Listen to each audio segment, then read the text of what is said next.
Hello and welcome dito sa EE Lectures. Bali, ang gagawin pala natin is i-continue na natin yung topic natin sa power system, more likely dun sa unsymmetrical fault analysis. Bali, for this episode, tatalakayin na natin yung dalawa pa natitira is yung line-to-line fault at yung double line-to-ground fault. Yung dalawa nagkadikit, tapos yung isa naman, dalawa nagkadikit, tapos tinama pa natin sa ground. So, bago tayo magsimula, shout out lang dun sa ECE incoming 3-1 no, ng PUP Manila being my students for Circuits 1 and Circuits 2 class. So ano pa kailangan natin gawin? Magsimula na tayo dito sa topic natin.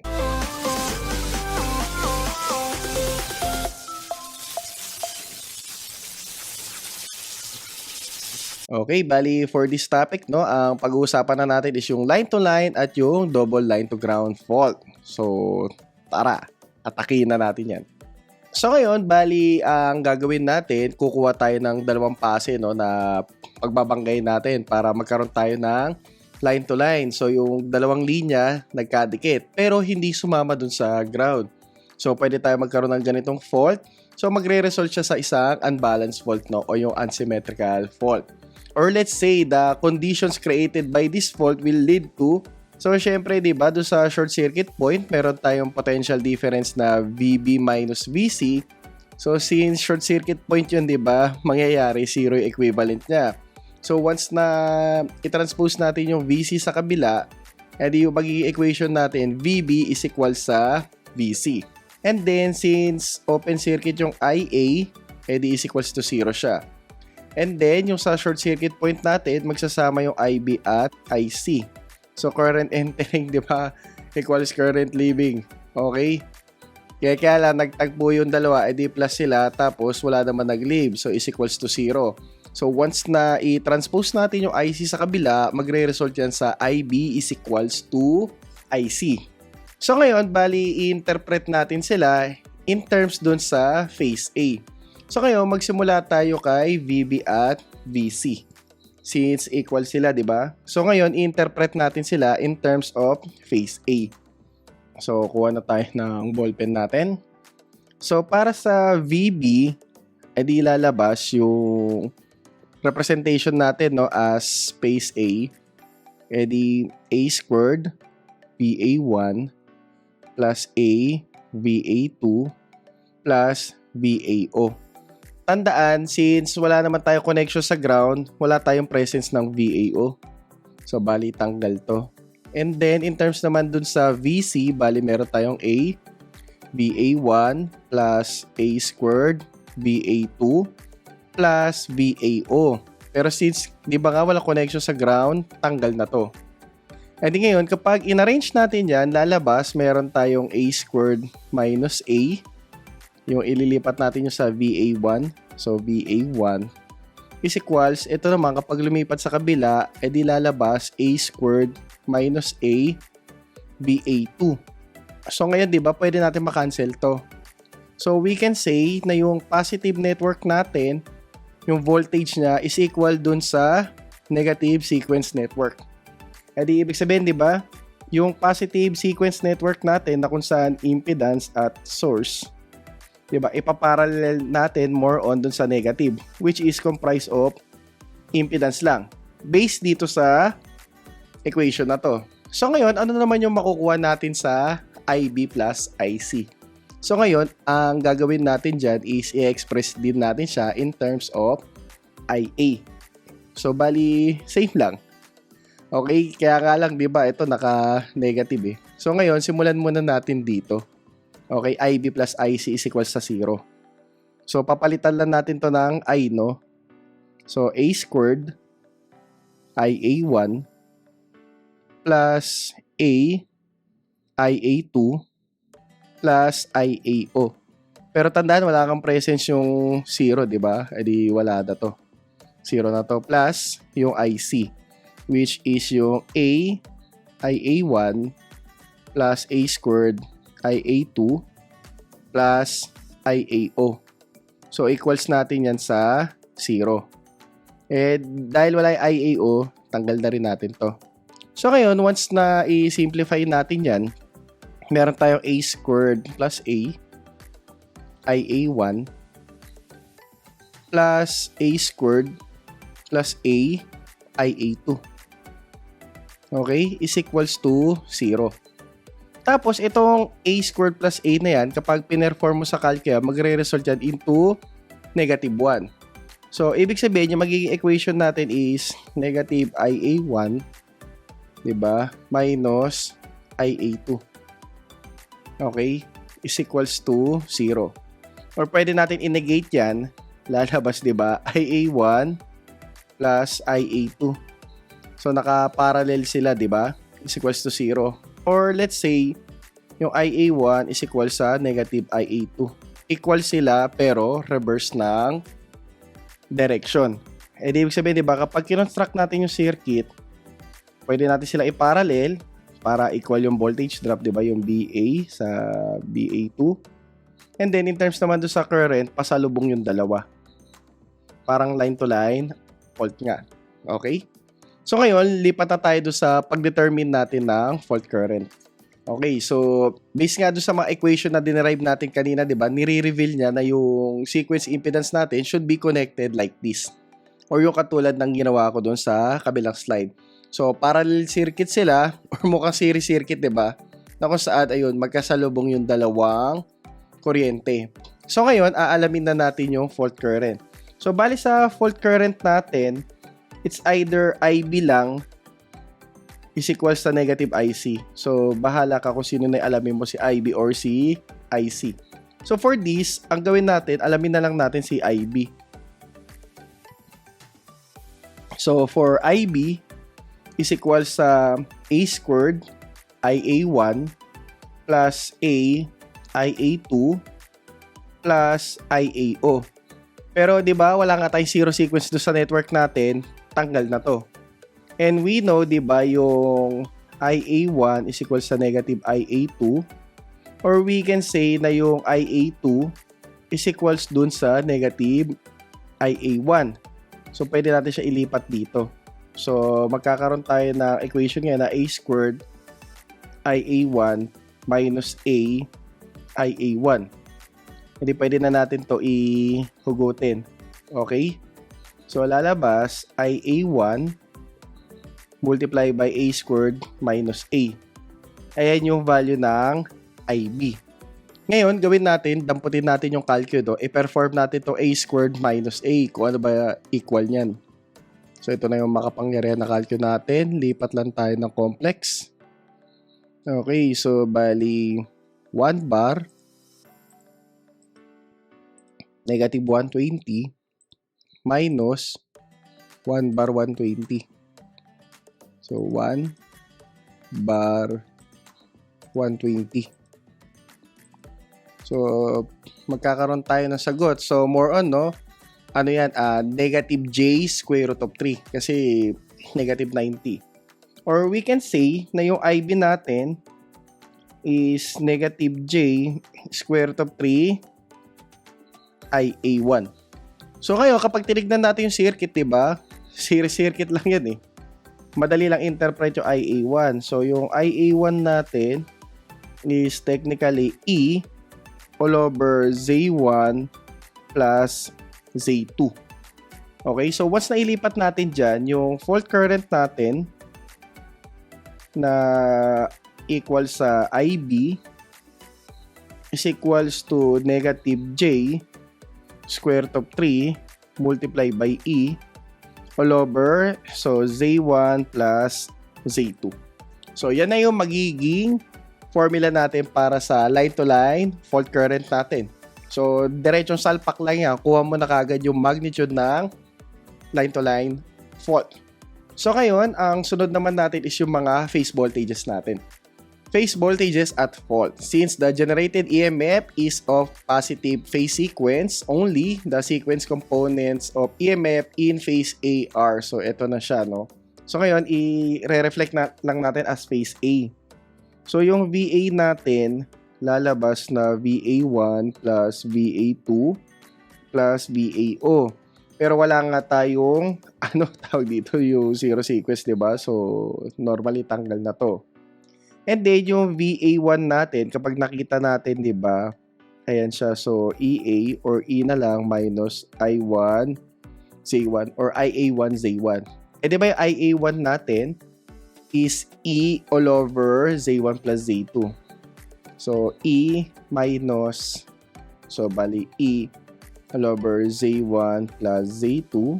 Tapos, multiply natin sa Z1.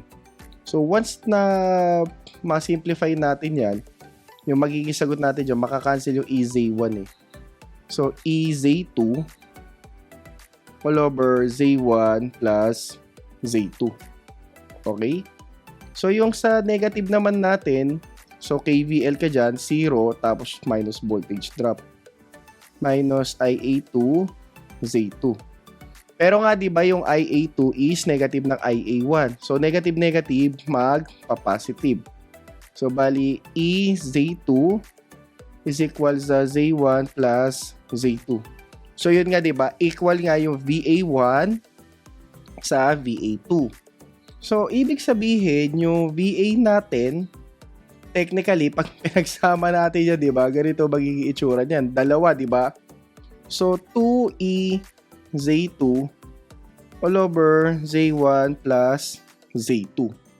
So, ngayon, kung gusto natin makuha yung sa phase B at phase C, sundan lang natin ito components na to. So, yung VB natin, palitan natin ng kulay. So, VB, edi A squared. Equal yung dalawa, di ba? Okay? So, bali ito, E Z2 all over Z1 plus Z2 plus A, so E Z2 Z1 plus Z2. Wala tayong zero sequence, wag na natin ilagay. So, tandaan yung A squared plus A negative. So, yung VB natin is equal sa negative EZ2 all over Z1 plus Z2. So, ngayon, yung VC, ganun din mangyayari dyan. So, VC natin, bali A, tapos EZ2 all over Z1 plus Z2 plus A squared EZ2 Z1 plus Z2. Pwede ganun din, di ba? May A squared plus A ka din. So, negative 1 yan. So, yung VC natin is equal sa negative. So, EZ2 all over Z1 plus Z2. So, ayan na yung mga phase voltages at fault natin. So, ang gagawin naman natin ngayon is mag-solve na tayo ng problem para sa line-to-line fault. And then, after nun, talakayin na rin natin yung double line to ground fault. So, ayan, for our line-to-line fault, so meron tayong 3-phase 3-wire system has a normal voltage of 10.4 kV between the lines. So sabihin na lang natin, ayan, di ba? May tatlo. Okay, supplied by a generator having positive, negative, and zero sequence reactances. So, ayan, di ba? 0.6, 0.5, and 0.2 per phase respectively. Calculate the fault current which flows when a line-to-line fault occurs at the generator terminal. So, let's say, di ba, ayun, may dalawang nagtama dito. So, hinahanap yung fault current. So, kung yung fault current na yung hinahanap, di ba, let's say yung line-to-line, L2L, ang formula na natin dyan is yung negative J. So, diretso na natin salpak. Square root of 3, E all over Z1 plus Z2. Pero tandaan yung E na yan, di ba? Dapat yan ay per phase. So, since lahat ng mga given natin nandito na, diretso na ito masasolve. Pero tandaan, itong 0.2, hindi natin siya isasama kasi nga sa line-to-line fault, dahil hindi connect sa ground, wala tayong zero sequence na ilalagay. Okay, so solve na natin yan. So, negative J, square root of 3. So, yung 10.4 kV, line-to-line yan. Kaya ibababa natin ng per phase. I-divide natin by square root of 3. Okay? All over, so J 0.6 plus J 0.5. Tapos ayan, kuha na natin yung fault current. So, ang gawin natin ngayon, kunin na natin yung makapangyarihan na calcu. Okay, so ito na. So, ayan, ilagay na natin dito, no? So, let's say square root of 3. multiply by, so dito na lang natin ilagay yung I. Okay, 10.4 kV plus I, tapos okay, dun na lang sa labas, divided by square root of 3. Okay, and then yung dalawang impedance natin, so 0.6 tapos 0.5. Okay, so ayan, makukuha na natin yung pinaka-answer. So yung fault current natin is 9,454.54 amperes. So ayan yung pinaka-magnitude ng line to line fault current natin. So 9,454.54 amperes. At ayan yung sagot natin para sa line to line fault natin. So gawin naman natin ngayon, lipat na tayo sa topic na double line to ground fault. Yung dalawang nagtama, isama pa natin dun sa ground. So ayan, so in terms naman sa double line to ground fault, consider the double line to ground fault involving phase B and C ulit. Tapos ngayon, isasama na natin yung earth as shown in the figure. So this condition created by this fault lead to, so ayan, so yung VB tsaka VC is equals to 0. So hindi na potential difference nila, no? Dinirekta kasi natin sila sa ground eh. So since short circuit, 0 yung value nun. And then yung IA is equals to 0. And then in terms dun sa fault current, magpa-plus na yung IB at IC, tas hindi na siya equals 0. Kasi may pinunta na sila eh. Kumbaga, yung nagpa-flow dito sa ground na to, diba? It's IB plus IC. So ngayon, gagawa na tayo ng mga conditions natin dyan, no? So ngayon, magsimula tayo ulit doon sa representation natin sa phase A.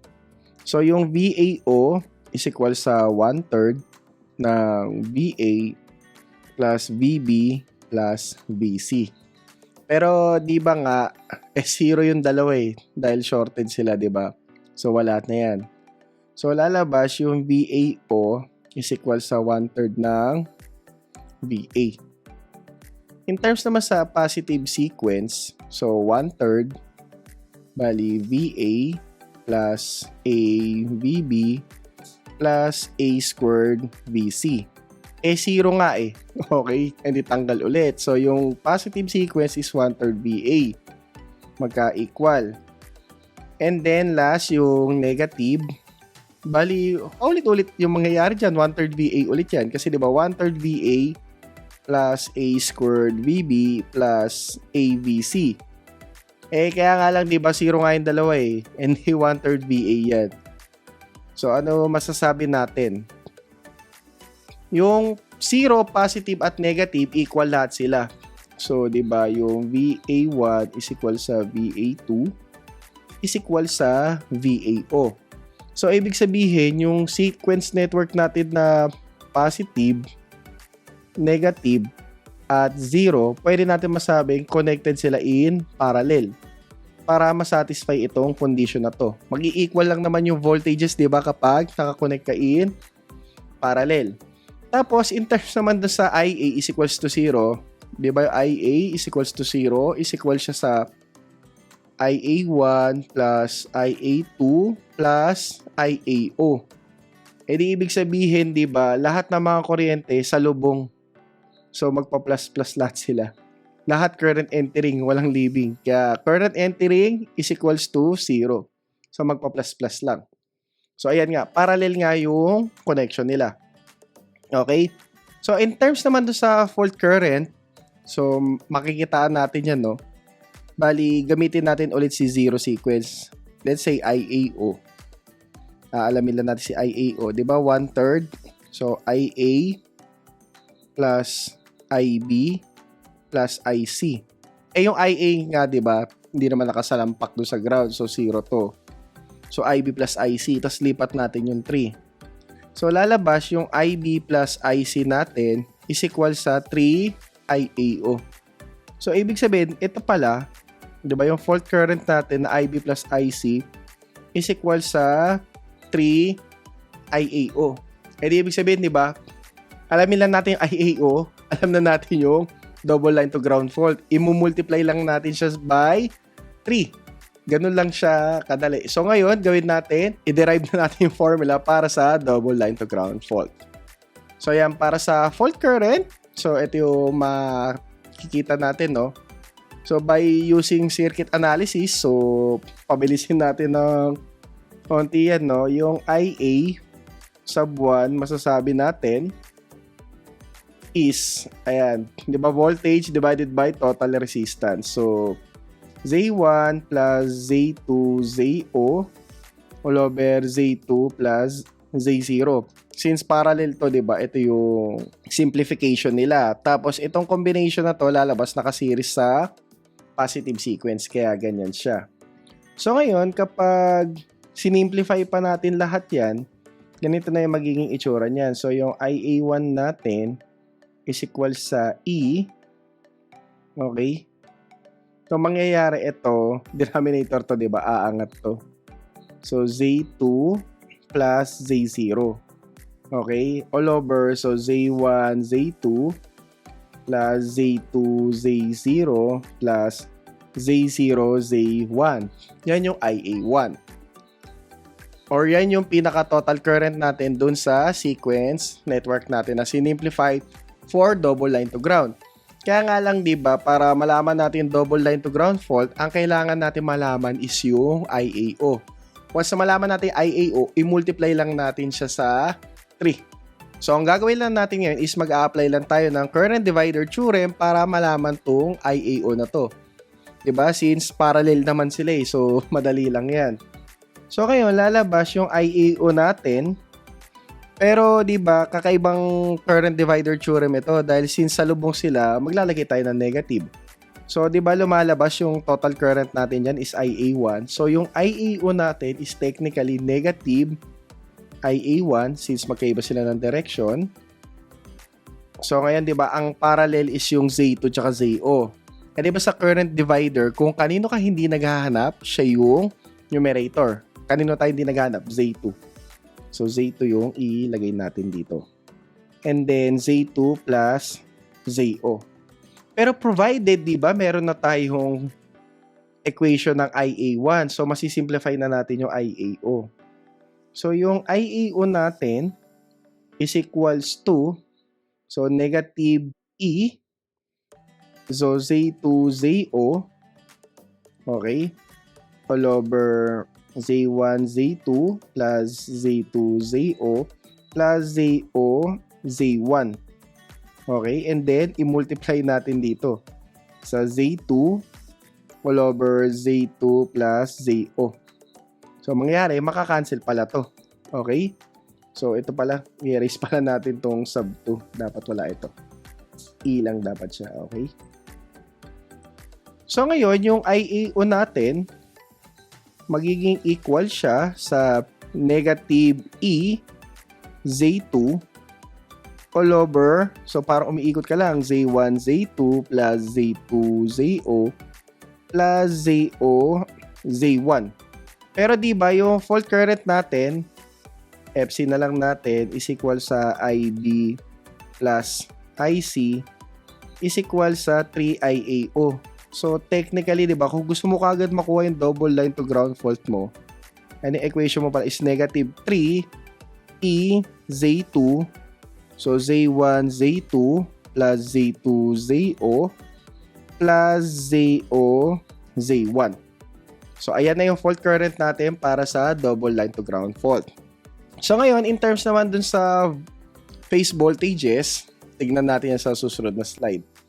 Okay, so para sa phase voltages at fault natin, bali hindi na natin siya masyadong i-emphasize, no?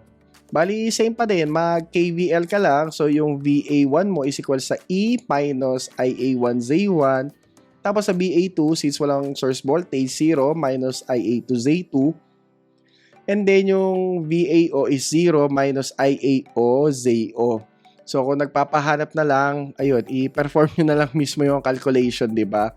And then, kapag yung VB at VC pinapahanap, alam nyo naman yun, mag-equal siya sa 0 dahil shortage siya. So, for VA, kunin mo lang yung positive niya, negative at 0. Ayun, makukuha mo na siya.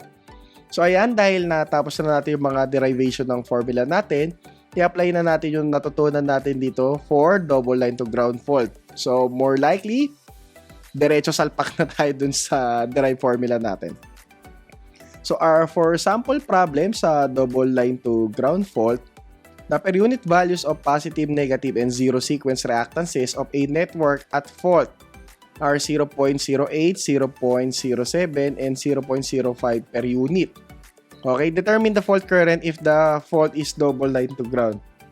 Okay, so sabihin na lang natin, diba, yan, tsak-tsak, may network tayo.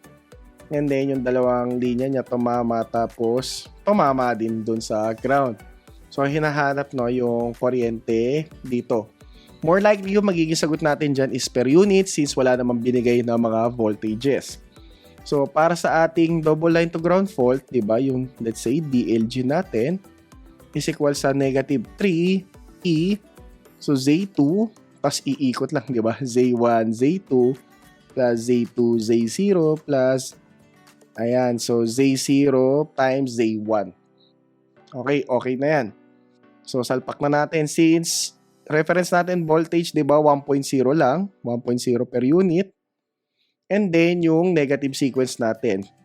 So, J 0.07 all over. Iikot na sila. So, J 0.08 multiply by J 0.07 plus J 0.07 okay times J 0.05